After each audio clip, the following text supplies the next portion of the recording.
अब क्या हुआ बुद्धिनाथ, क्यों सर पटक रहे हो? परेशानी हो रही है। अच्छा, फिर परेशानी हो रही है? Matrix matrix multiplication. आओ दिखाओ क्या परेशानी हो रही है। अबे यार, आओ दिखाओ, कॉपी दो। बंद करके देते हो। अच्छा, ये परेशानी हो रही है। तो जैसा कि बुद्धिनाथ को परेशानी हो रही है, आप 12th वाले बच्चे को जरूर इसमें परेशानी होती होगी। जब दो मैट्रिसेस को आपस में मल्टीप्लाई करते हैं, तो पहले मैट्रिक्स के रोज से दूसरे मैट्रिक्स के कॉलम को जब मल्टीप्लाई करते हैं, तो रोज का कॉलम से मल्टीप्लिकेशन जो एलिमेंट देता है, उसमें इतनी परेशानियां होती है। ये बात मैं भी समझता था अपने क्लास टाइम पे, बुद्धिनाथ भी समझ रहा है और आप बच्चे भी समझ रहे होंगे। इस प्रॉब्लम का अपने पास एक बहुत अच्छा सॉल्यूशन है और वो कुछ इस तरीके का है। ये रहा रोज, ये रहा कॉलम। इनके हेल्प से आप देखने वाले हैं कि कैसे रोज और मल्टीप्लिकेशन बहुत ही सिंपल होने वाला है। चलिए आगे एंजॉय करते हैं और वीडियो पर बढ़ते हैं। तो ये वो दोनों मैट्रिसेस जिसे आपस में मल्टीप्लाई करना है, इनके रोज से इनके कॉलम्स को, और उससे मल्टीप्लाई करने के लिए मैंने जो आपको वो जुगाड़ दिखाया है वो अपने फ्रेंड से ले लेता हूँ, क्योंकि उसी के पास है वो। तो ये है हमारे फ्रेंड जिनसे मैं रोज़ मांग रहा हूँ उधार और मांग रहा हूँ कॉलम। थोड़ी देर में दे दूंगा फ्रेंड, डोंट वरी। अब रोज़ को रोज़ वाले में रखेंगे, क्योंकि हमें पता है कि पहले मैट्रिक्स का रोज़ लेते हैं, और कॉलम को कॉलम वाले में रखेंगे, क्योंकि हमें पता है कि दूसरे मैट्रिक्स का कॉलम लेते हैं। फर्स्ट रो फर्स्ट कॉलम हमने ले लिया। अब रेड वाले से रेड वाले को मल्टीप्लाई करेंगे, ब्लैक वाले से ब्लैक वाले को, और ग्रीन वाले से ग्रीन वाले को मल्टीप्लाई करके यहाँ लिखते हैं। और कैसे लिखते हैं आप तो अच्छे तरीके से जानते होंगे, क्योंकि 12th के आप एंड में पहुँच चुके हैं।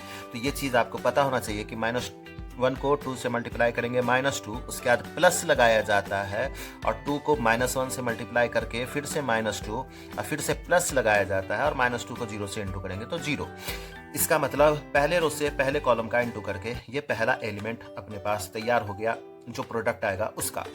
इसके बाद क्या करेंगे कि पहले रो का दूसरे कॉलम से, फिर पहले रो का तीसरे कॉलम से मल्टीप्लाई करके बारी बारी से 2 एलिमेंट बनाएंगे। चलो मैं फटाफट वो करके दिखा देता हूँ।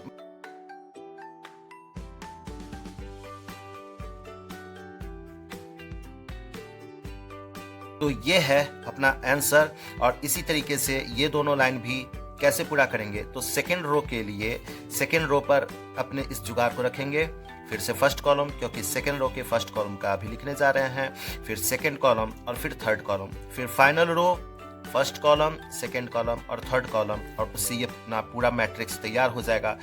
थोड़ी देर में मैं आपको पूरा सॉल्यूशन करके दिखाता हूँ। फिर वही बात, रेड को रेड से, ब्लैक को ब्लैक से, ग्रीन को ग्रीन से, और फाइनली अपना आंसर यहाँ पर तैयार हो जाएगा। -4 + 18, 2 × 1 = 2। तो देखा आपने, ये जुगाड़ इतना बढ़िया है कि जब आप इस बॉक्स के अंदर देख रहे होते हैं तो बाकी सब कोई डिस्टर्ब करने के लिए रहता ही नहीं है। लेकिन वही जब आप इसे नहीं यूज करते हैं तो कंफ्यूजन होते रहता है कि इस रो को इस कॉलम से करके यहाँ लिख रहा है, फिर इस रो को इस कॉलम से, और वो प्लस माइनस सब कंफ्यूज कर देता है। तो आपको बस ध्यान रखना है कि फर्स्ट रो फर्स्ट कॉलम जैसे ही रखे तो केवल एक रो केवल एक कॉलम, इतने ही पे ध्यान देना है, और उन सबको मल्टीप्लाई करके जोड़ करके लिख देना है। That's it. तो कितना ही आसान था ये, और क्या ही मुश्किल था ये। तो प्लीज़ लाइक सब्सक्राइब तो ज़रूर कर देना, क्योंकि अपने फ्रेंड ने इसे पकड़ने में काफ़ी मेहनत किया और इसे मैं वापस कर दे रहा हूँ। थैंक यू दोस्त, फिर से आपकी ज़रूरत पड़ सकती है, और ये लीजिए आप अपना सामान। Thanks for help, thank you. तो जैसा कि देखा आपने, इतना ही आसान है ये मल्टीप्लिकेशन। आप बढ़िया से ये दोनों कागज बना लीजिए। 2 बाई 2 सेंटीमीटर का कोई बड़ी बात है नहीं। और अगर आपको अच्छा लगा तो लाइक कीजिए, सब्सक्राइब कर लीजिए, दूसरे फ्रेंड्स को तुरंत के तुरंत भेज दीजिए। एग्जाम बहुत ही करीब है। कमेंट कर डालिए अगर आपको कुछ अच्छा लग रहा है, कुछ गड़बड़ लग रहा है। ऐसे ही अच्छी अच्छी वीडियोस आपके लिए आने वाले हैं। समझा तुम? चलो बोलो सब्सक्राइब करने से सॉल्यूशन। और ये रहा अपने फ्रेंड, और ये रहा अपना जुगाड़। कितना सिंपल, कितना आसान। मिलते हैं फिर अगले वीडियो में, तब तक के लिए बाय बाय।